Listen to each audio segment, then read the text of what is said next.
everything we've been doing in linear algebra so far, you might be thinking as it's kind of a more painful way of doing things that you already knew how to do. You've already dealt with vectors, or I'm guessing that some of you all have already dealt with vectors in your calculus or your pre-calculus or your physics classes. But in this video, I hope to show you something that you're going to do in linear algebra that you've never done before, and that it would have been very hard to do had you not, I guess, been exposed to these videos. Well, I'm going to start with, once again, a different way of doing something you already know how to do. So let me just define some vector here. Some vector. Instead of making them bold, I'll just draw it with the arrow on top. I'm going to define my vector to be, I could do it with the arrow on top, or I could just make it super bold. I'm just going to define my vector. It's going to be a vector in R2. Let's just say that my vector is the vector 2, 1. If I were to draw it in standard position, it looks like this. You go 2 to the right and up 1 like that. That's my, right there, that is my vector v. Now, if I were to ask you, what are all of the possible vectors I can create? So let me define a set. Let me define a set S, and it's equal to all of the vectors I can create if I were to multiply v times some constant. So I multiply some constant, some scalar, times v, times my vector v. And I'll just to be a little bit formal, I say such that C is a member, no, I don't want to write, C is a member of the real numbers. C is a member of the real numbers. Now, what would be a graphical representation of this set?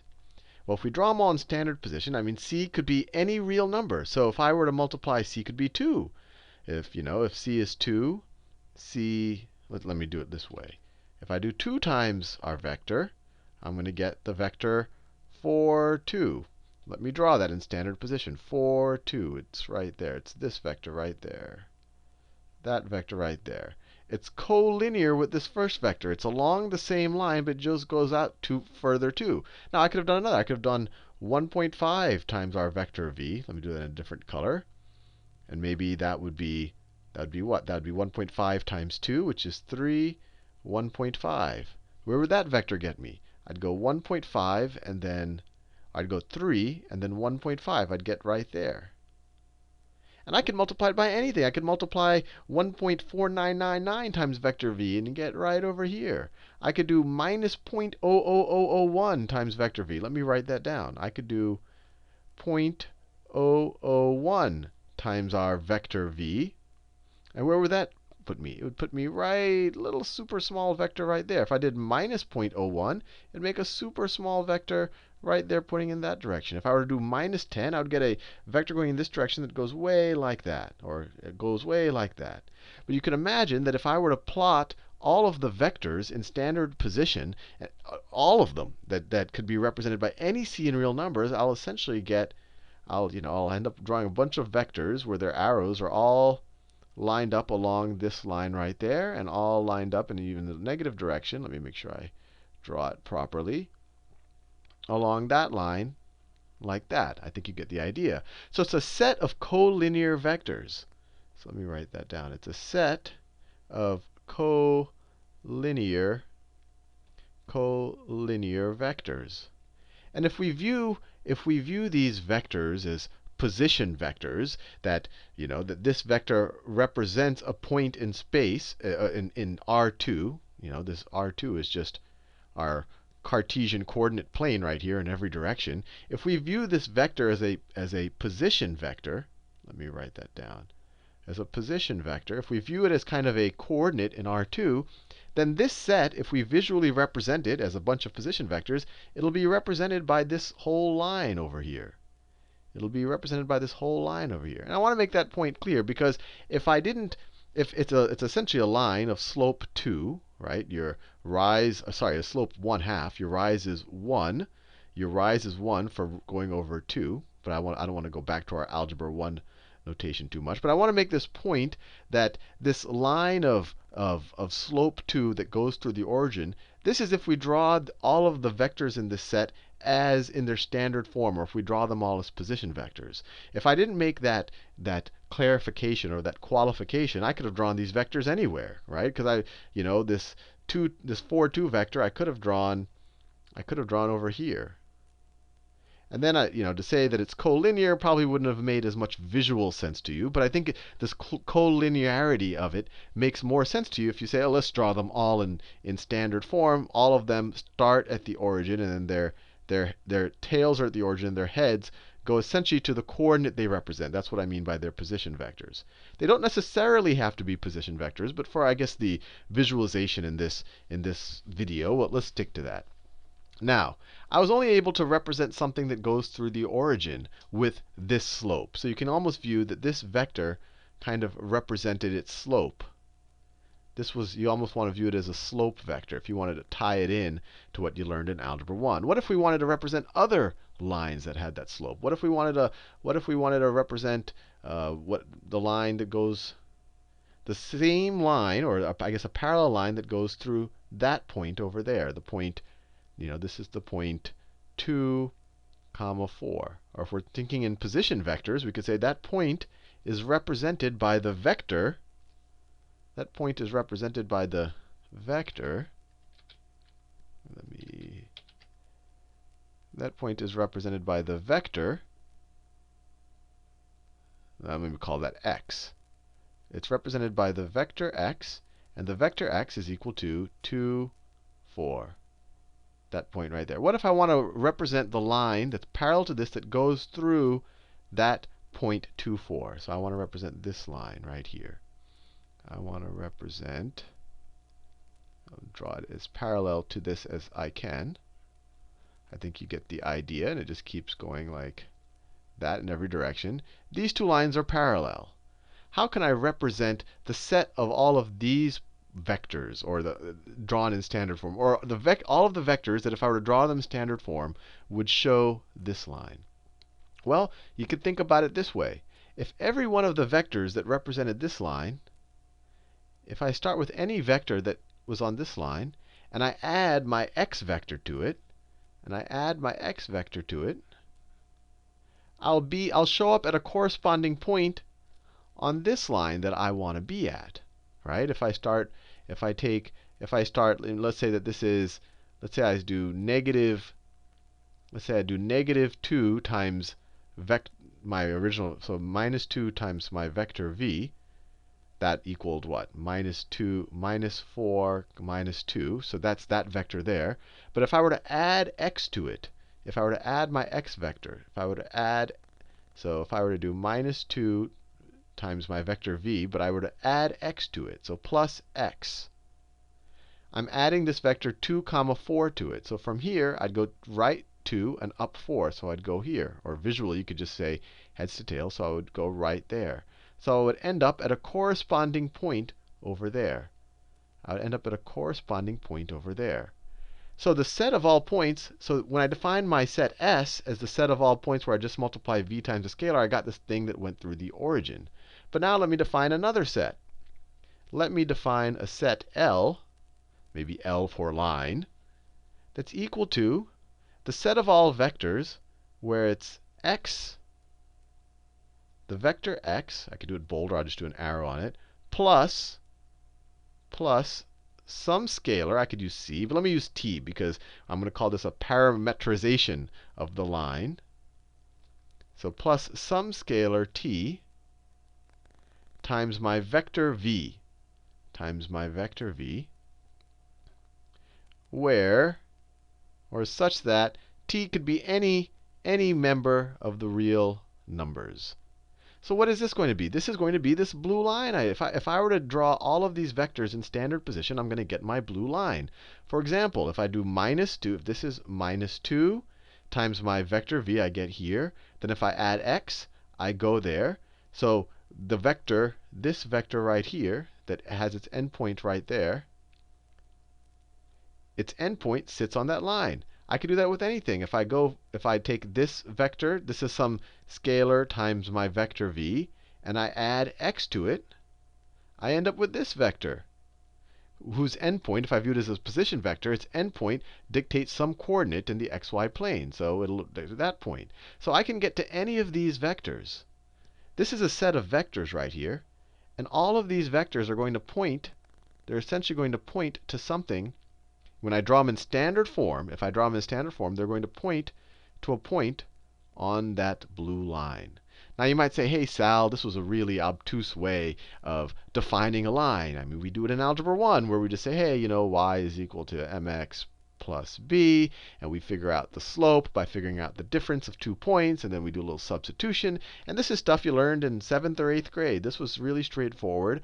Why am I defining this obtuse set here and making you think in terms of sets and vectors and adding vectors? And the reason is because this is very general. This is very general. This worked well in R2. So in R2, this was great.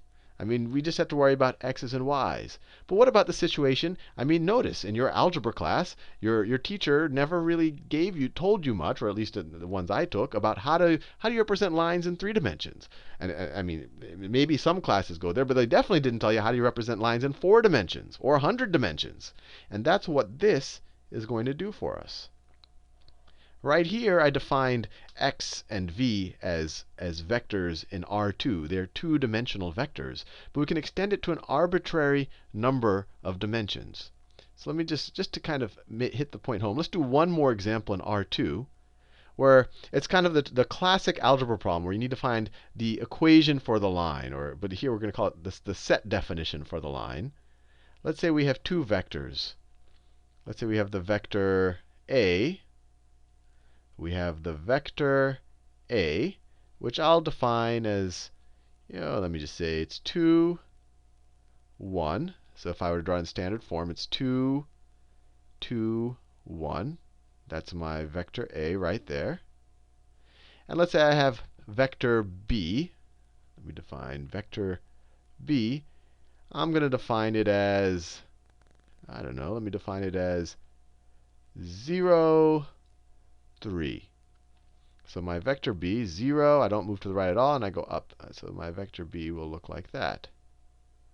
My vector b. Now I'm going to say that these are position vectors. That we draw them in standard form. When you draw them in standard form, their endpoints represent some position. So you can almost view these as coordinate points in R2.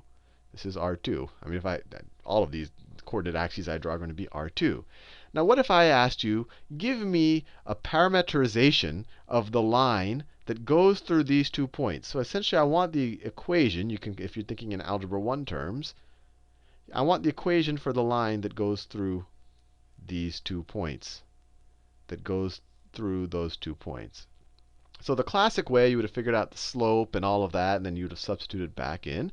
But instead, what we can do is we can say, hey, look, this line that goes through both of those points, or you can almost say that, that both of those vectors lie on, I guess that's a better, both of these vectors lie on this line. Now, what vector can be represented by that line? Or even better, what vector, if I take any arbitrary scalar multiple, can represent any other vector on that line?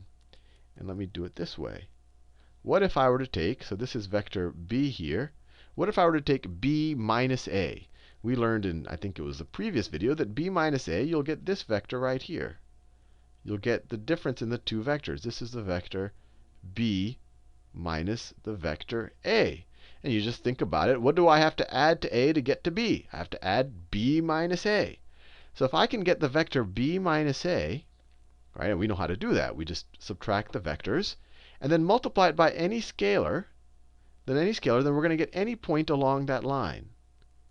We have to be careful. So what happens if we take t, so some scalar, times our vector times the vectors b minus a? B minus a. What do we get then? So b minus a looks like that. But if we were to draw it in standard form, remember, in standard form, b minus a would look something like this. It would look something like this. Right? It would start at 0. It would be parallel to this. And then from 0, we would draw its endpoint. So if we just multiplied some scalar times b minus a, we would get points or vectors that lie on this line. Vectors that lie on that line right there.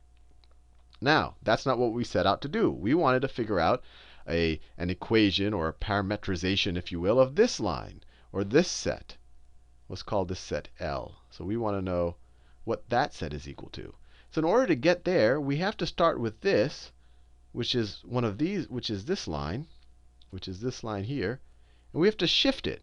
And we could shift it either by shifting it straight up. We could add vector b to it. So we could take this line right here and add vector b to it. And so any point on here would have its corresponding point there. So when you add vector b, it essentially shifts it up. That would work. So we could say we could add vector b to it. And now all of these points, for any arbitrary t is a member of the real numbers, will lie on this green line. Or the other option we could have done is we could have added vector a. Vector a would have taken any arbitrary point here and shifted it that way. Right? You would be adding vector a to it. But either way, you're going to get to the green line that we cared about. So you could have also defined it as the set of vector a plus this line, essentially, t times vector b minus a, where t is a member of the reals. Now, all of this, so my definition of my line could be either of these things. The definition of my line could be this set, or it could be this set. And all of this seems all very abstract, but when you actually deal with the numbers, it actually becomes very simple. It becomes arguably simpler than what we did in Algebra 1. So this L, for these particular case of a and b, let's figure it out. My line is equal to, let me just use the first example. It's vector b, so it's the vector 0, 3, plus t times the vector b minus a. Well, what's b minus a? 0 minus 2 is minus 2.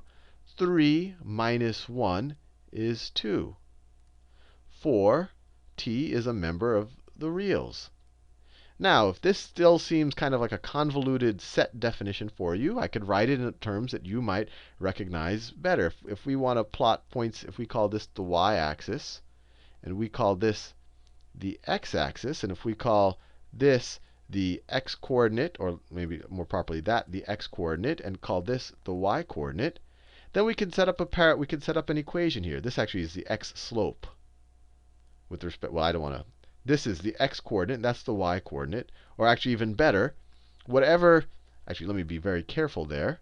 This is always going to end up becoming some vector L1, L2. Right? This is a set of vectors, and any member of the set is going to look something like this. So this could be Li. So this is the x-coordinate, and this is the y-coordinate. And just to get this coordinate, and just to get this in a form that you recognize, so we're saying that L is a set of this vector x plus t times this vector t times this vector b minus a here.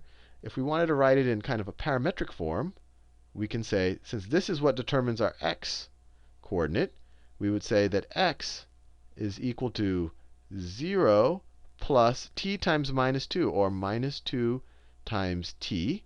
And then we can say that y, since this is what determines our y-coordinate, y is equal to 3 plus t times 2 plus 2t. So we could have rewritten that first equation as just x is equal to minus 2t, and y is equal to 2t plus 3. So if you watch the videos on parametric equations, this is just a traditional parametric definition of this line right there. Now, you might have still viewed this as, Sal, this was a waste of time. This was convoluted. You had to define these sets and all of that. But now I'm going to show you something that you probably, well, unless you've done this before, I guess that's true of anything, but you probably haven't seen in your traditional algebra class. Let's say I have 2 points, and now I'm going to deal in 3 dimensions. So let's say I have one vector. I'll just call it point 1, because these are position vectors. So let's call it position 1. And it's the point. This is in 3 dimensions. Let's make up some numbers. -1, 2, 7. Let's say I have point 2. And once again, this is in 3 dimensions. So you have to specify 3 coordinates. This could be the x, the y, and the z coordinate. Point 2, I don't know, let's make it 0, 3, and 4. Now, what if I wanted to find the equation of the line that passes through these 2 points in R3? So this is in R3. In R3. Well, I just said that the equation of this line, so I'll just call that or the set of this line, let me just call this, L, it's going to be equal to, we could just pick one of these guys. It's going to be, it could be P1, the vector P1. These are all vectors. Be careful here. The vector P1 plus some random parameter t. This t, it could be time, like you learn when you first learn parametric equations, times the difference of the two vectors, times P1.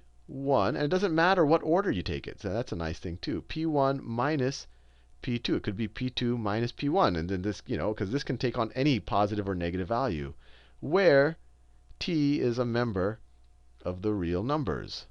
So let's apply it to these numbers. Let's apply it right here. What is P1 minus P2? P1 minus P2 is equal to, let me get some space here. P1 minus P2 is equal, minus 1 minus 0 is minus 1. 2 minus 3 is minus 1. 7 minus 4 is 3. So that thing is that vector. And so our line can be described as a set of vectors that if you were to plot it in standard position, it would be this set of position vectors. It would be P1. It would be, we do that in green, it would be minus 1, 2, 7. I could have put P2 there just as easily. Plus t times minus 1, 3, where, or such that, t is a member of the real numbers. Now, this also might not be satisfying for you. You're like, gee, how do I plot this in 3 dimensions? Where's my x, y's, and z's? And if you want to care about x, y's, and z's, let's say that this is, let me go down here. Let's say that this is the z-axis, this is the x-axis, and let's say the y-axis, it kind of goes into our board like this. So the y-axis comes out like that. Our y-axis comes out like that. So what you can view this, and actually I probably won't graph. So the determinant for the x-coordinate, just our convention, is going to be this term right here. So we can write that x, let me write that down. So that term is going to determine our x-coordinate. So we can write that x is equal to minus 1, be careful with the colors, minus 1 plus minus 1 times t, plus minus 1 times t. That's our x-coordinate. Now, our y-coordinate is going to be determined by this part of our vector addition, because these are the y-coordinates. So we could say that our y-coordinate is equal to, I'll just write it like this, 2 plus minus 1 times t, minus 1 times t. And then finally, our z-coordinate is determined by that there. And the t shows up because it's t times 3. Or I could just put this t into all of this. So the z-coordinate is equal to 7 plus t times 3. Or I could say plus 3t.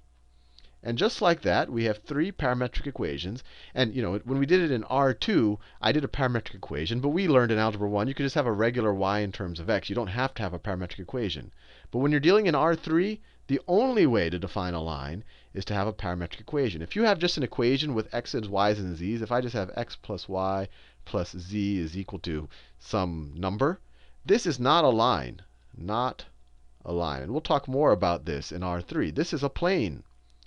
This is a plane. The only way to define a line or a curve in 3 dimensions, it's, if I wanted to describe the path of a fly in 3 dimensions, it has to be a parametric equation. Or if I were to, if I shoot a bullet in 3 dimensions and it goes in a straight line, it has to be a parametric equation.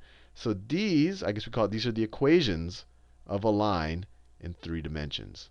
So hopefully you found that interesting, and I think this will be the first video where you have an appreciation that linear algebra can solve problems or address issues that you've never solved before. I mean, there's no reason why we had to just stop at 3 coordinates right here. We could have done this with 50 dimensions. We could have defined a line in 50 dimensions, or the set of vectors that define a line that 2 points sit on in 50 dimensions, which is very hard to visualize, but we can actually deal with it mathematically.